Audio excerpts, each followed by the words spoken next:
ಮಹೀಯತೆ ಅನ್ನೋ ಮಾತಿಗೆ ಪ್ರಸಂಗಕ್ಕನುಸಾರವಾಗಿ ಒಂದು ಶ್ಲಾಘ್ಯವಾದಂತಹ ಅರ್ಥ ಅದನ್ನು ಆಗಬಹುದು. ಹಾಗೇನೆ ಒಬ್ಬ ವ್ಯಕ್ತಿಯ ದುರ್ಗುಣವನ್ನು ತೋರಿಸುವಂತಹ ಅರ್ಥನೂ ಅದಾಗಬಹುದು. ಸಹ ವಿಷ್ಣುಲೋಕೆ ಮಹೀಯತೆ ಅಂದ್ರೆ ಮತ್ತೆ ತಸ್ಯ ಬ್ರಹ್ಮಣೋ ವಿಜಯೇ ದೇವ ಅಮಹಿ ಅಂತ ಅಂದ್ರೆ ಈ ಎರಡು ಕಡೆನೂ ಕೂಡ ಬೇರೆ ಬೇರೆ ಅರ್ಥಗಳಿವೆ. ಎರಡು ಕರ್ತರಿ ಪ್ರಯೋಗವೇ ಇದು. ಹಿಂದೆ ನಾನು ಇದನ್ನು ಹೇಳಿದ್ದೆ. ಮಹೀಂಗ್ ಪೂಜಾಯಾಮ್ ಅನ್ನೋ ಧಾತುವಿನ ಕರ್ತರಿ ಪ್ರಯೋಗ ಇದು. ಮಹಾಪೂಜಾಯಾಮ್ ಧಾತುವಿಗೆ ಪೂಜೆ ಮಾಡ್ತಾನೆ ಅಂತ ಅರ್ಥ ಆಗ್ತದೆ. ಅದರ ಕರ್ಮಣಿ ಪ್ರಯೋಗ ಮಹ್ಯತೆ ಅಂತ ಆಗ್ತದೆ, ಪೂಜಿಸಲ್ಪಡ್ತಾನೆ ಅಂತ. ಇಲ್ಲಿ ಮಹೀಂಗ್ ಪೂಜಾಯಾಮ್ ಅಂತ ಏನಿದೆ ಇದು ಪೂಜೆಯನ್ನು ಸ್ವೀಕಾರ ಮಾಡ್ತಾನೆ ಅಂತ ಅರ್ಥ ಆಗ್ತದೆ. ಎರಡು ಕಡೆ ಪೂಜಾಯಾಮ್ ಅಂತಾನೆ ಇರೋದು. ಆದ್ರೆ ಸಂದರ್ಭಕ್ಕೆ ತಕ್ಕಂತೆ ಒಂದ್ ಕಡೆ ಪೂಜಾ ಅಂದ್ರೆ ಪೂಜೆ ಮಾಡುವುದು ಅಂತ ಅರ್ಥ, ಇನ್ನೊಂದು ಕಡೆ ಪೂಜಾ ಅಂದ್ರೆ ಪೂಜೆ ಮಾಡಿಸಿಕೊಳ್ಳುವುದು, ಗೌರವವನ್ನು ಪಡೆದುಕೊಳ್ಳುವುದು ಅಂತ ಹೀಗೆಲ್ಲ ಅರ್ಥ ಆಗ್ತದೆ. ಇದು ಇಂಗ್ಲಿಷ್ನಲ್ಲಿ ಕೂಡ ಈ ಥರದ್ದು ಅರ್ಥ ವ್ಯತ್ಯಾಸಗಳನ್ನ ಕೋಶಗಳಲ್ಲಿ ಕೊಟ್ಟಿರ್ತಾರೆ. ಟು ಡೂ ಕರ್ತರಿ ಪ್ರಯೋಗ, ಅದಕ್ಕೇನೆ ಯಾವುದೋ ಒಂದು ಧಾತುವಿಗೆ ನಾನು ದೃಷ್ಟಾಂತವಾಗಿ ಹೇಳಿದೆ. ಮತ್ತೆ ಅದನ್ನೇ ಟು ಬಿ ಡನ್ ಅಂತ ಹೀಗೂ ಕೂಡ ಅರ್ಥ ಕೊಟ್ಟಿರ್ತಾರೆ.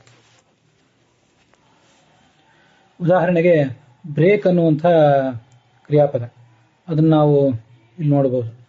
ಅದು BREAK ಬ್ರೇಕ್ ಅಂದ್ರೆ ಮುರಿ ಅಂತ ಅರ್ಥ ಏನಿದೆಯಲ್ಲ, ಆ ಧಾತು ನಾನು ಹೇಳ್ತಿಲ್ಲ. BRAKE ಬ್ರೇಕ್ ಅಂತಾನೆ ಒಂದು ಧಾತು ಇದೆ. ಸಂಸ್ಕೃತ ಇಂಗ್ಲಿಷ್ನಲ್ಲಿ ಕೂಡ ಅಂಥ ಒಂದು ವರ್ಬ್ ಇದೆ. ಅದ್ರದ್ದು ಪ್ರೆಸೆಂಟ್ ಟೆನ್ಸ್ ಬ್ರೇಕ್ಸ್ ಅಂತ ಆಗ್ತದೆ.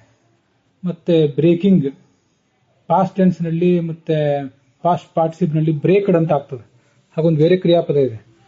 ಅದಕ್ಕೆ ಬ್ರೇಕ್ ಅಂತ ಆದಾಗ ಟು ಆಪರೇಟ್ ಬ್ರೇಕ್ಸ್, ಒಂದು ಗಾಡಿಗೆ ಒಂದು ವಾಹನಕ್ಕೆ ಬ್ರೇಕ್ ಅನ್ನು ಹಾಕುವುದು ಅಂತ ಹೀಗೆ ಅರ್ಥ ಆಗ್ತದೆ. ಟು ಆಪರೇಟ್ ಬ್ರೇಕ್ಸ್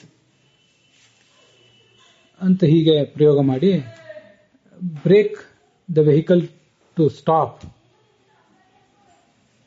ಇದು ಅಕರ್ಮಕ ಪ್ರಯೋಗ. ಟು ಬ್ರೇಕ್ ದ ವೆಹಿಕಲ್ ಅಂತ ಹೇಳೋದಿಲ್ಲ ಅವರು. ಶಿ ಬ್ರೇಕ್ಡ್ ಟು ಸ್ಟಾಪ್ ಅಂತ ಇಷ್ಟೇ ಪ್ರಯೋಗ ಮಾಡ್ತಾರೆ. ಅಲ್ಲಿ ಇದು ಕರ್ತರಿ ಪ್ರಯೋಗ.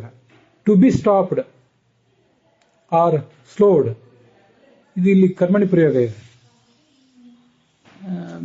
ಹೀಗೆ ಒಂದೇ ಧಾತು ಇದು. ಬ್ರೇಕ್ ಅನ್ನುವುದಕ್ಕೆ ಟು ಆಪರೇಟ್ ಬ್ರೇಕ್ಸ್, ಆಮೇಲೆ ಟು ಬಿ ಸ್ಟಾಪ್ಡ್ ಇದು ಎರಡನೇದು ಕರ್ಮಣಿ ಪ್ರಯೋಗ.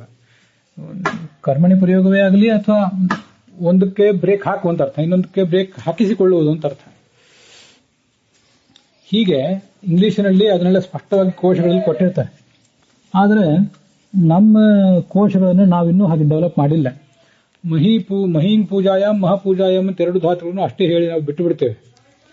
ಒಂದು ಕಡೆ ಪೂಜೆ ಮಾಡುವಂತ ಅರ್ಥ, ಇನ್ನೊಂದು ಕಡೆ ಪೂಜೆಯನ್ನು ಸ್ವೀಕಾರ ಮಾಡುವಂತ ಅರ್ಥ. ಪೂಜೆಯನ್ನು ಸ್ವೀಕಾರ ಮಾಡುವುದು ಅಂದ್ರೆ ಅದು ಒಳ್ಳೆ ಕೆಲಸವೇ, ಅದರಲ್ಲೇನು ತಪ್ಪಿಲ್ಲ. ಆದರೆ ತಸ್ಯ ಬ್ರಹ್ಮಣೋ ವಿಜಯೇ ದೇವ ಅಮಹಿ ಅಂತ ಅಂದ್ರೆ ಅಲ್ಲಿ ಅವರು ಪೂಜೆಯನ್ನ ಸ್ವೀಕಾರ ಮಾಡಿದ್ರು ಅಂತ ಇಷ್ಟೇ ಅರ್ಥ ಅಲ್ಲ, ಅಲ್ಲಿ ಅಹಂಕಾರ ಪಟ್ಟರು ಅಂತ ಅರ್ಥ. ಅದು ಅವ್ರು ಪಡಬಾರ್ದಿತ್ತು, ಅಹಂಕಾರ ಪಟ್ಟರು ಅನ್ನೋದನ್ನು ತೋರಿಸ್ತದೆ. ಅಮಹಿ ಅಂತ ಅನ್ನೋದು ಮಹೀಯತೆ ಅನ್ನುವುದರ ಲಂಗ್ಲಕಾರ. ಮತ್ತೆ ವಿಷ್ಣುಲೋಕೆ ಮಹೀಯತೆ, ಅವನು ಹೀಗೆ ಸಾಧನೆ ಮಾಡಿದವನು ಭಗವಂತನ ಲೋಕದಲ್ಲಿ ಮೆರೀತಾನೆ, ಅಲ್ಲಿ ಗೌರವವನ್ನು ಸ್ವೀಕಾರ ಮಾಡಿಕೊಂಡು ಶೋಭಿಸ್ತಾನೆ, ಮಿಂಚ್ತಾನೆ ಅಂತ ಹೀಗೆಲ್ಲ ಅರ್ಥ ಹೇಳ್ತಾರೆ. ಮಹೀಯತೆ ಮಹತಿ ಚ ಅಂತ ತೈತರಿಯ ಉಪನಿಷತ್ನಲ್ಲಿ ಕೂಡ ಪ್ರಯೋಗ ಇದೆ. ಹೀಗೆ ಅಲ್ಲೆಲ್ಲ ಭಗವಂತ ಮಹೀಯತೆ ಪೂಜೆಯನ್ನು ಸ್ವೀಕಾರ ಮಾಡ್ತಾನೆ, ಮತ್ತೆ ಮಹತಿ ತಾನು ಪೂಜೆಯನ್ನು ಮಾಡ್ತಾನೆ ಕೂಡ, ಹೀಗದ ಅರ್ಥ.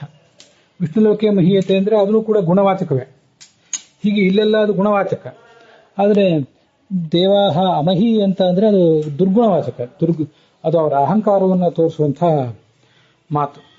ಹೀಗೆ ಒಂದೇ ಶಬ್ದ ಅಮಹಿ ಅಂತ ಅದು ಲಂಗ್ಲಕಾರವೇ ಇರಲಿ ಲಟ್ಲಕಾರವೇ ಇರಲಿ, ಅದು ಆ ವ್ಯಕ್ತಿಯ ಒಂದು ದುರ್ಗುಣವನ್ನ ಮತ್ತು ಸದ್ಗುಣವನ್ನ ಬೇರೆ ಬೇರೆ ಸಂದರ್ಭಾನುಸಾರ ತೋರಿಸ್ತದೆ.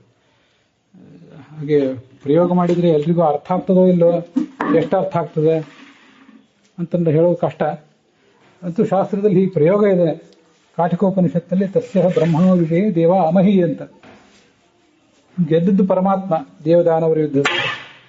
ಆದರೆ ಅದರ ಅಹಂಕಾರ ಬಂದದ್ದು ಈ ದೇವತೆಗಳಿಗೆ. ಅಸ್ಮಾಕಮೇವಾಯಂ ವಿಜಯ ಅಸ್ಮಾಕಮೇವಾಯಂ ಮಹಿಮಾ ಅಂತ. ಇದು ನಮ್ಮದೇ ವಿಜಯ, ನಮ್ಮದೇ ಮಹಿಮೆ ಅಂತ ಅವರು ಅಹಂಕಾರ ಪಟ್ಟು ಬಿಟ್ಟು ಅಂತ ಅಲ್ಲಿ ವರ್ಣನೆ ಮಾಡ್ತಾರೆ. ನಾವು ವ್ಯವಹಾರದಲ್ಲಿ ತರಬಹುದಾದಂತಹ ಒಂದು ಪ್ರಯೋಗ.